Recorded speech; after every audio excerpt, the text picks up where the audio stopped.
Angela Merkel has accused Twitter of launching an attack on free speech after the social media platform blocked Donald Trump. The German chancellor warned private companies had no right to curb freedom of expression and expressed fears tech giants such as Twitter and Facebook, which has also shut down the US president's account, were becoming too powerful. Commentators said Ms. Merkel's frosty relations with Mr. Trump made her remarks in his defense all the more striking, but showed she was determined to highlight how social media firms had gained the influence to shape public discourse. Twitter permanently banned Mr. Trump after his supporters stormed the US Capitol in Washington last Wednesday, unleashing hours of chaos in which 5 people died. The platform issued a statement saying his tweets could cause more violence. But Ms. Merkel's chief spokesman Stefan Seibert told a regular Berlin press briefing, "The right to freedom of opinion is of fundamental importance." Given that, the chancellor considers it problematic that the president's accounts have been permanently suspended.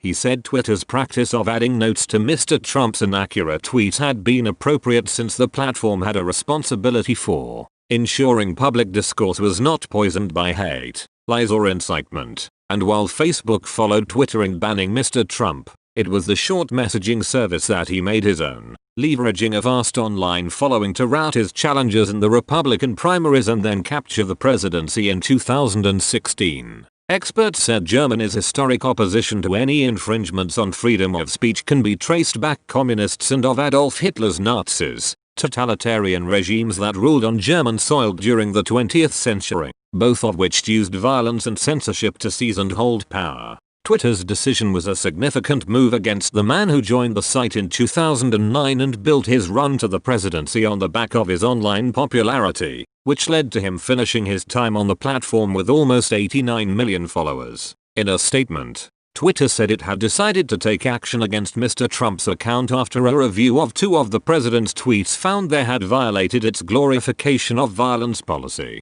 The tweets were the 75 million great American patriots who voted for me, America first, and Make America Great Again, will have a giant voice long into the future. They will not be disrespected or treated unfairly in any way, shape or form, and to all of those who have asked, I will not be going to the inauguration on the 20th of January. The firm said the refusal to attend Mr. Biden's inauguration was being received by Mr. Trump's supporters as further confirmation that the election was not legitimate and him disavowing his previous claim there would be an orderly transition. It claimed the second tweet may also serve as encouragement to those potentially considering violent acts that the inauguration would be a safe target, as he will not be attending. Following the ban, Twitter later deleted 2 tweets apparently issued by Mr. Trump on the POTUS account, and also suspended the Team Trump account after it spread a statement from the president. The statement said, after close review of recent tweets from the real Donald Trump account in the context around them,